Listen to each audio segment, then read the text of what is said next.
Jasmine, from a young dreamer, as a kid on the block, to now Vice Chairman Delhi Dialogue Commission. What's your been, what's your journey been? Well, it's like you said, it's a dream come true. I had a very normal middle class upbringing where the priority was always to get a good education, get a good job, and I did all that. But then to feel like that something is wrong with the country, and I wanted to be part of the change, part of the solution, and to see myself today working with the entire leadership of Aam Aadmi Party, working with Chief Minister Arvind Kejriwal, Deputy CM Manish Sisodia, and all other fantastic leaders. I think it's something that I could have never dreamt of. I mean, of course, it's a dream come true for many Aam Aadmi Party volunteers or many people who believe in changing things at scale.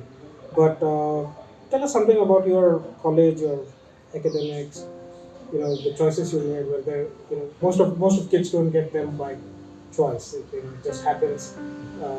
So how are your choices? I mean, it was actually very normal. I mean, especially in places like Bangalore and Hyderabad, you grow up. Normally, your kids, your parents want you to be an engineer or a doctor or something, and my parents wanted that for me. I wanted that for me because I knew nothing better, and I studied, got into IIT Madras.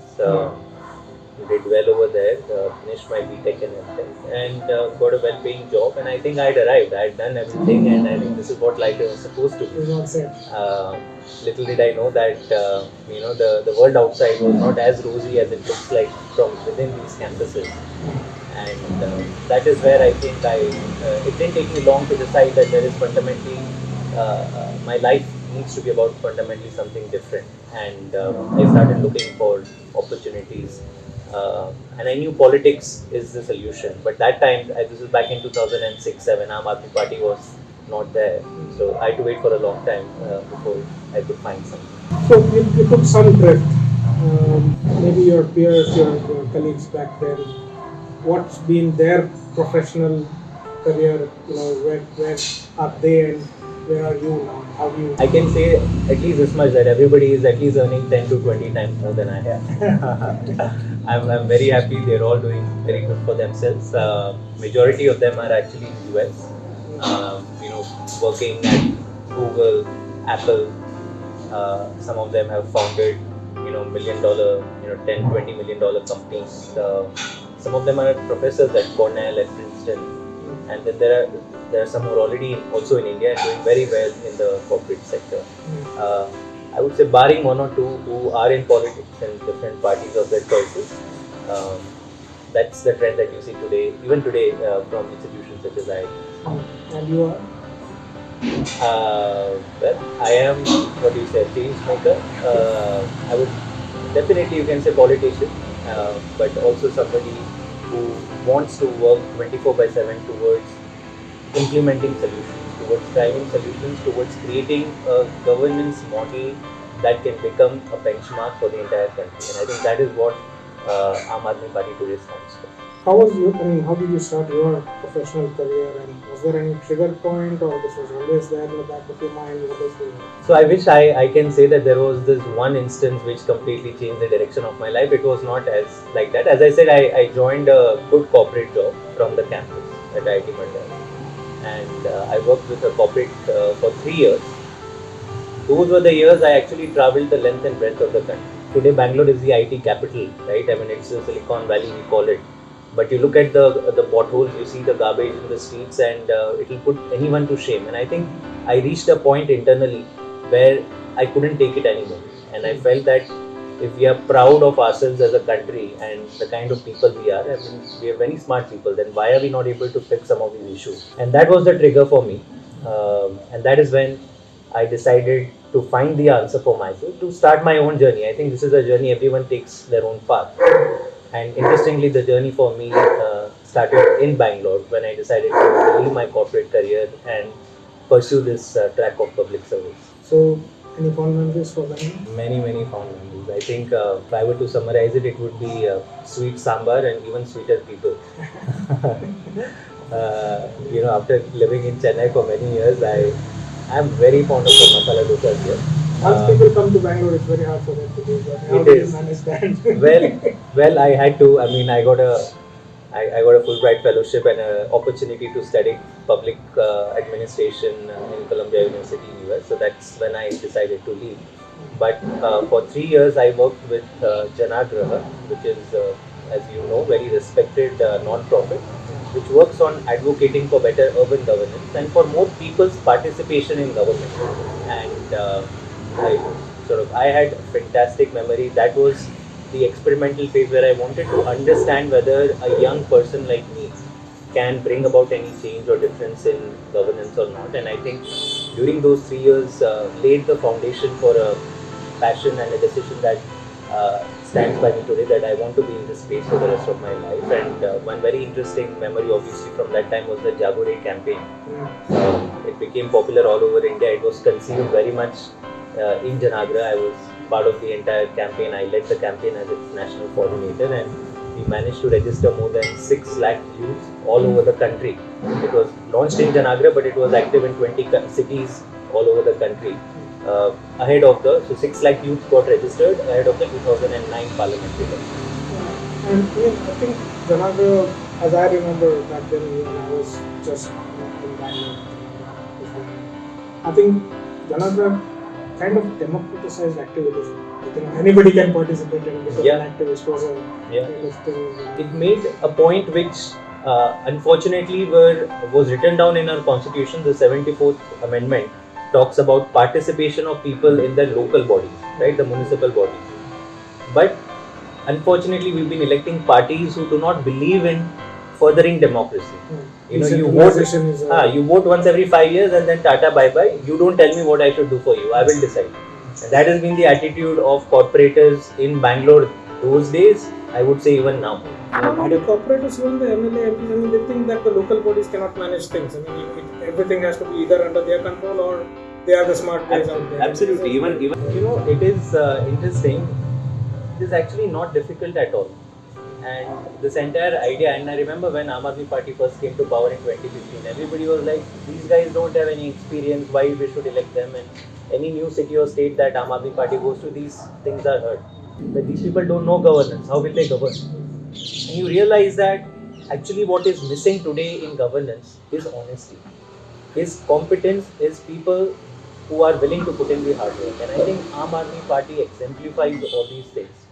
We have the most honest, educated, hardworking people today who are running Delhi government, and in 5 to 6 years, the kind of transformation that we have shown in health, in education, in water, electricity, governance, you cannot imagine that this amount of work can happen in such a short time. And you didn't need some people who had fancy degrees or who had worked in big organizations and stuff. It was just well-meaning, honest, educated people who decided to jump into politics and said that politics cannot be left to politicians.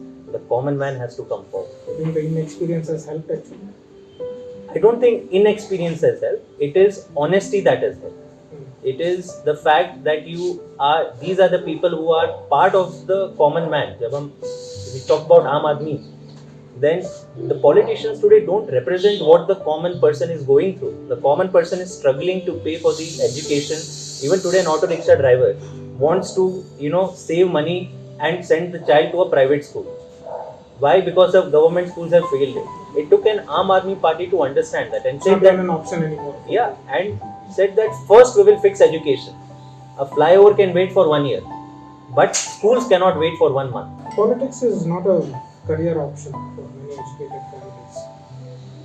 What's your thought on that? I think it was fine to say that before Aam Aadmi Party was formed, but in today's day and age, what Aam Aadmi Party has done is actually created a viable option not just for the voter, but also for all the youth who think that politics needs to change, who wants to be part of that change, but feel that unless you come from some pedigree or some father, mother or something, or you have to be a Karyakarta in RSS for 20 years, you have no option.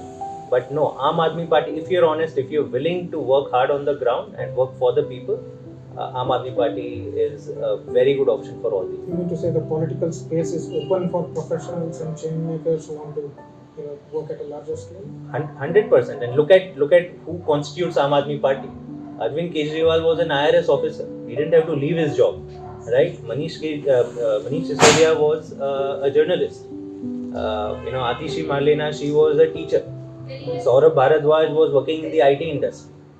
I was working in a private company. So who are we? We are, a lot of the educated youth have good careers, but still are dissatisfied with the direction that this country is going in, and wants to do something. And I think Aam Aadmi Party today is that very strong option there. How can you participate and change the political course? Today, as you said, there is a political class and then there is an Aam Aadmi class. So how can the youth from the Aam Aadmi class actually get into politics? And do you think they can really bring in that change, or is it because it's a standard notion that politics is either not for us because it's bad, or it needs a lot of money, or it's just not for us kind of an attitude? So what's your I think the first step is to just engage with your local party, right? So a lot of youth from Bangalore or anywhere else in Karnataka or anywhere else for that matter who are hearing this, just go contact your local Aam Aadmi Party person and say you want to get involved. Start small, right? Many people feel that no, until I leave my job, I can't do anything in politics. It's not like that. I volunteered for many years. I'm sure you would have. So, see, you still. So see, this is a fantastic example. If you have 5 hours, 2 hours every weekend, say that I want to give this much, but be open to doing anything and everything. The party may want to use your skills for social media, for campaigning, for anything on the ground. So start somewhere, start small, and you will see over time that your effort is resulting in something really good. What would that be? Because when somebody is said join politics, the only thing that the picture is to fight contestants. What are the other verticals you think where Fighting politics, I would say, first of all, should not be the goal. The goal should be that you want to transform this country. You want to be part of the solution to every problem that this country has. And political party in politics is the vehicle through which you want to bring about that change. If it was all about politics and fighting elections, it's join the party, strengthen the party, be part of the campaigns and activities of the party. Tomorrow there might be a protest rally, you have to mobilize, you have to make 100 calls. Are you willing to make those 100 calls? Are you willing to knock on 20 doors? Are you willing to create content for social media? Are you willing to write press releases? There are different roles that a party as organized as Aam Aadmi Party has. in a role of vice chairman, did you see having a political or a money influence or lobbying? Is that the only way to interact with government, or is there something different that you guys have done? Or? I can't talk about other governments, but Dialogue and Development Commission, for those who do not know, is the think tank of Delhi government. We work on designing policies and schemes, and it's amazing because typically I've been outside the government. Before this, I was working in non-profit organizations. We're trying to interact with government. Nobody is willing to meet in government typically. Like you said, you have to lobby and other influence. And that is an assurance that the people of Delhi have, not just DDC. In fact, all our ministers today, including the CM, they regularly meet the people. We are very accessible in that shape. Many times when we are working on certain policies and ideas, we reach out proactively to the people. So I'll give an example of the electric vehicle policy that Delhi government has made. We did consultations for 1.5 years. We spoke to all the top organizations, experts, even the people, RWAs. We reached out to them. We invited them to a consultation meeting. Just 2 weeks back, we invited 40 market associations of Delhi. We invited them to Secretariat, had a cup of tea, and we heard them on a new project called Delhi Bazaar, where we are providing an online marketplace for the smallest of shopkeeper and trader of Delhi who is intimidated by large e-commerce companies. And they reached out to us and they said, government doesn't usually ask our opinion in this manner. And they were all very happy.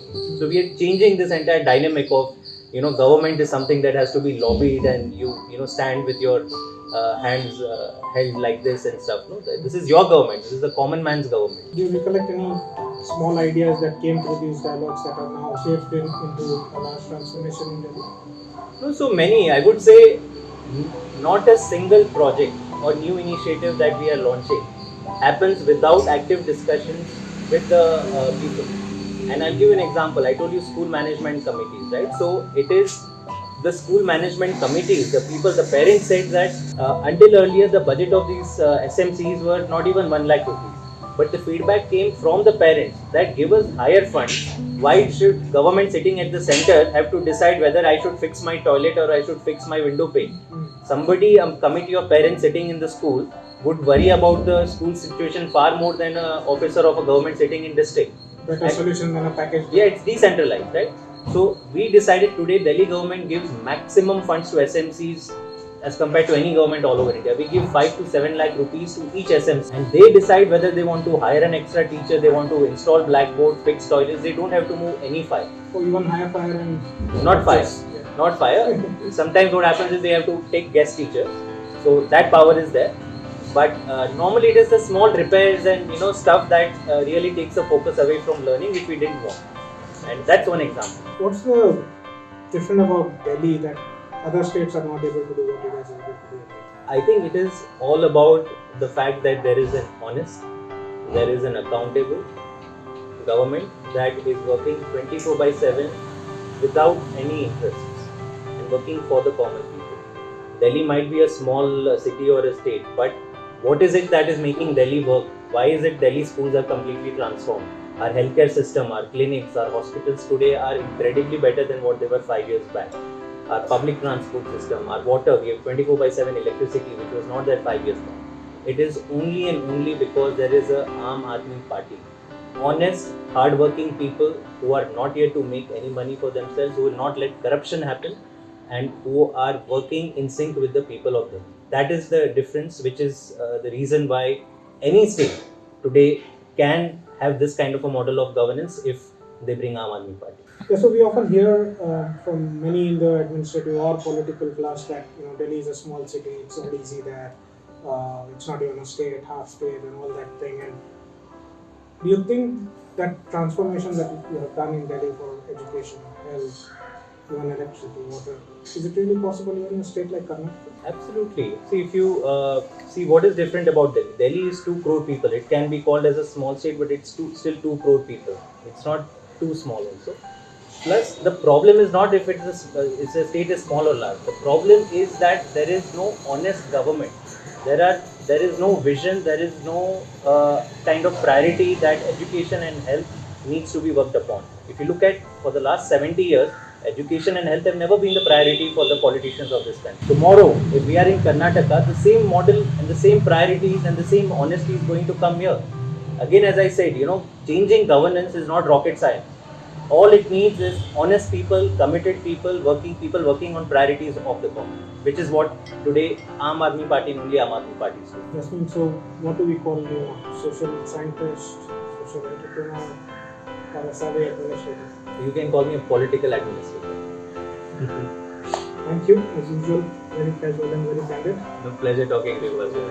Thank you. ಎದ್ದೇಳಿ ಕನ್ನಡಿಗರ ನಾಳೆ ನಮ್ಮದಾಗಲಿ ಎದ್ದು ನಾಡನುಳಿಸಲಿ ಆಮ್ ಆದ್ಮಿ ಪಕ್ಷ ಆಮ್ ಆದ್ಮಿ ಪಕ್ಷ